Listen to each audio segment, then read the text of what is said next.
Hi everyone, this is doctor Priyanka Sharma. जब से UGC net ने नए नियम निकाले हैं, आप में से कितने सारे स्टूडेंट्स कंफ्यूज हो।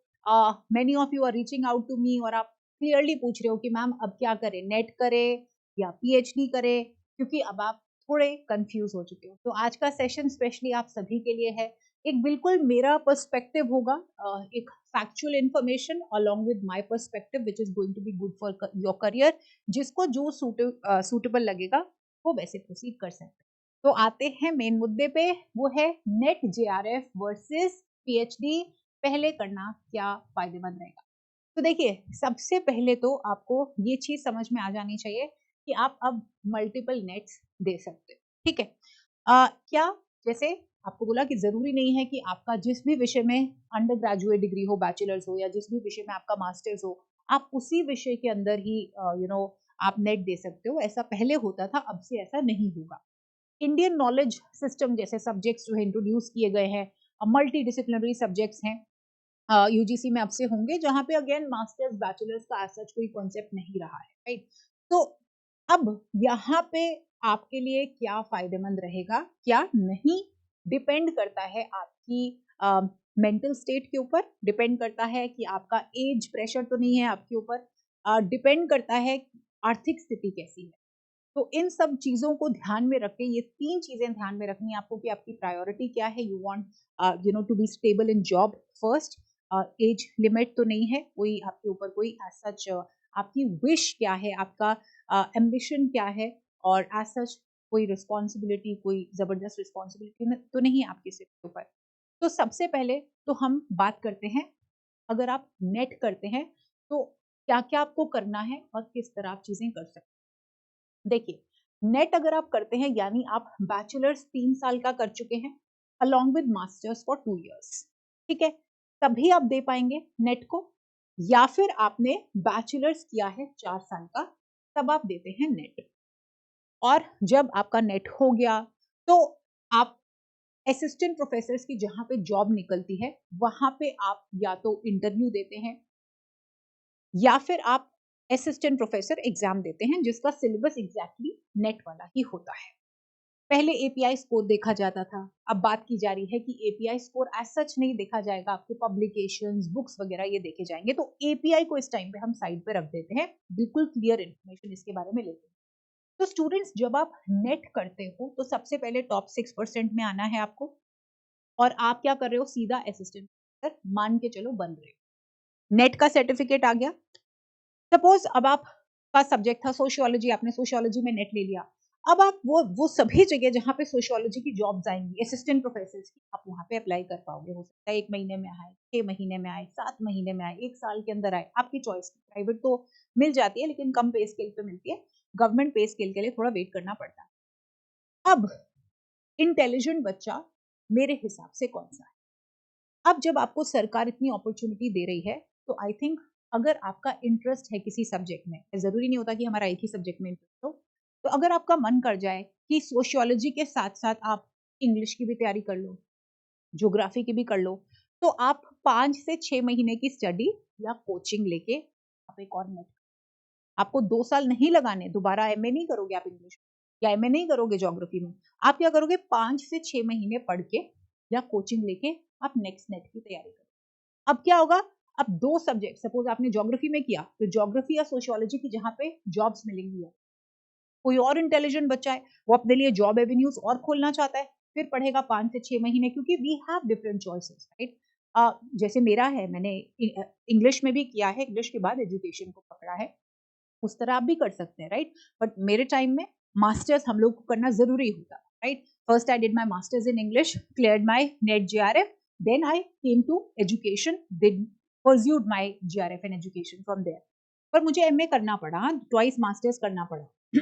यहाँ पे मास्टर्स की ऐसा कोई चीज नहीं है, आप मल्टीपल नेट्स ले सकते हो और आपको स्टूडेंट्स सीधा जॉब के लिए आप एलिजिबल हो गए हो।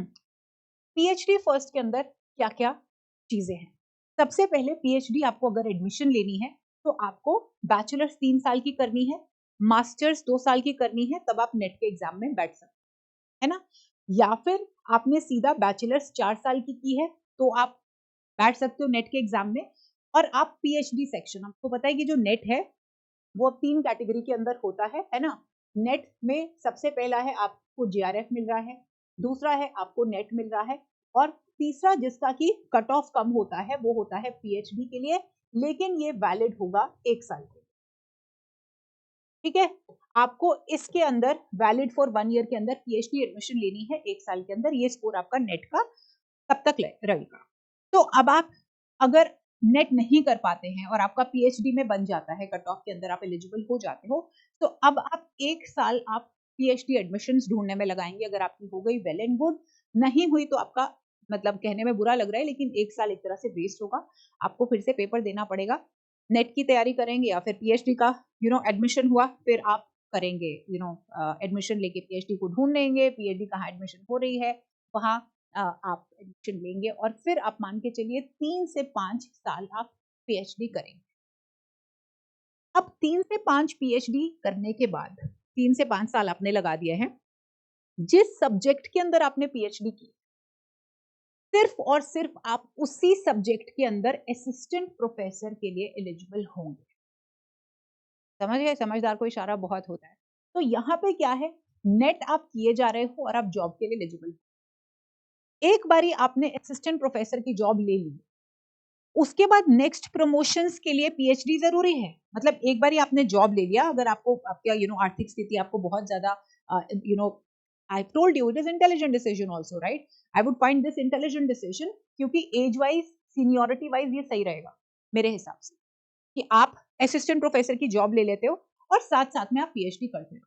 तो पहले क्या था, रेगुलर पीएचडी के ऊपर फोकस करते थे। इस बारी के जो ड्राफ्ट आया है उसके अंदर रेगुलर जिक्र है ही नहीं, वो पीएचडी कह रहे हैं बट फ्रॉम गुड यूनिवर्सिटीज, क्योंकि आप देख रहे हो जिस तरह से यूजीसी लिस्ट भी निकाल रही है यूनिवर्सिटीज को खारिज करने की, तो इंश्योर करिए अच्छी यूनिवर्सिटी से आप पीएचडी कर लें।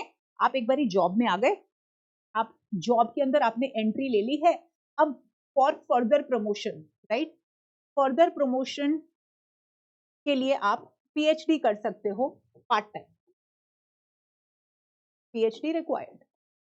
तो अब आप समझ रहे हो क्या हो रहा है, आपने जब एंट्री ले ली, आपकी सीनियोरिटी भी बढ़ती जा रही है और आप पीएचडी डिग्री भी करते जा रहे हो, राइट? कुछ पब्लिकेशंस कंप्लीट होंगी, कुछ साल लगेंगे और आप एसोसिएट बन जाएंगे, ठीक है? And as I told you, you can do in multiple subjects also.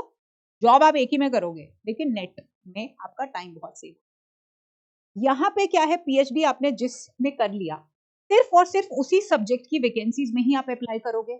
आपके लिए बाकी रास्ते एज सच खुले नहीं होंगे अंटिल एंड अनलेस आप फिर से कोई नेट का एग्जाम दो और आपका बिल्कुल क्राइटेरिया चेंज हो जाए, राइट? अब आपने पीएचडी कर लिया है, अब आपकी शुरुआत भी कहाँ से होगी, असिस्टेंट प्रोफेसर से ही होगी, और आप उसी पर्टिकुलर सब्जेक्ट में असिस्टेंट प्रोफेसर अप्लाई होगे।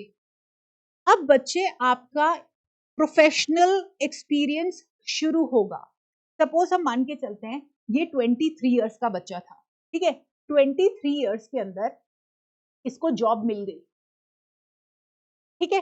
23 इयर्स जब तक ये एसोसिएट प्रोफेसर का होगा, आप मान के चलिए इनका 28th year, 29th year, 30th year आ गया, राइट? और यही बच्चा जो 23rd ईयर के अंदर पीएचडी कर रहा है, वो अब ये असिस्टेंट प्रोफेसर के अंदर 5 साल लगा चुके होंगे, और ये 5 साल ये एज सच जब ये शुरुआत करेंगे अपनी जर्नी, तो वो फर्स्ट ईयर से शुरुआत करेंगे, यानी 28th ईयर में अगर हम मान के चलते हैं 5 साल की पीएचडी करते हैं, तो इनका जो करियर है, एक्सपीरियंस है, वो 28th ईयर से शुरू होगा, राइट? ये मैंने आपको सिर्फ एग्जाम्पल दिया है, और वेयर एज ये असिस्टेंट प्रोफेसर के अंदर सीनियोरिटी लेते रहेंगे, राइट? तो आई थिंक मैंने आपको काफी इंडिकेशंस दे दी हैं। काफी सारे स्टूडेंट्स कहेंगे हमसे नेट नहीं होता, हम पीएचडी में एडमिशन ले लेते हैं, तो इट्स एंटायरली योर चॉइस। क्या पॉजिटिव्स हैं, नेगेटिव्स हैं, वो मैंने आपको बता दिए हैं। नेट वालों को भी अल्टीमेटली पीएचडी करनी पड़ेगी, but they can do once they are into the job. Actually में स्टूडेंट्स मन हार जाते हैं कि अटेम्प्ट्स दे रहे हैं, 6% में नहीं आ पाते, तो वो कहते हैं कि चलो पीएचडी कर लेते हैं। बस ये सोच लेना, पीएचडी आपको डिलिमिट कर देगी एक लेवल के ऊपर। और अगर आपकी चॉइस सिंपल है कि आपको जॉब में जाना है, तो आपके लिए नेट बेटर होगा। जीआरएफ भी, क्योंकि आप जैसे जीआरएफ लेते हो आपको स्टाइपेंड मिलना शुरू होता है, अच्छा खासा मोटा स्टाइपेंड मिलता है आपको, राइट? तो जिनके पास भी एकदम प्रेशर है और जो इंटेलिजेंट डिसीजंस लेना चाहते हैं, और age, I would say you have younger age, और even if you are at you know थोड़ा ज़्यादा है आपकी उम्र, तो भी अगर आप नेट के ऊपर फोकस करोगे तो ये अपॉर्चुनिटीज विल ओपन। इसके अलावा और भी जितने डाउट्स हैं आप पूछ सकते हो, I be very happy to address them. Take care of your self, bless you all.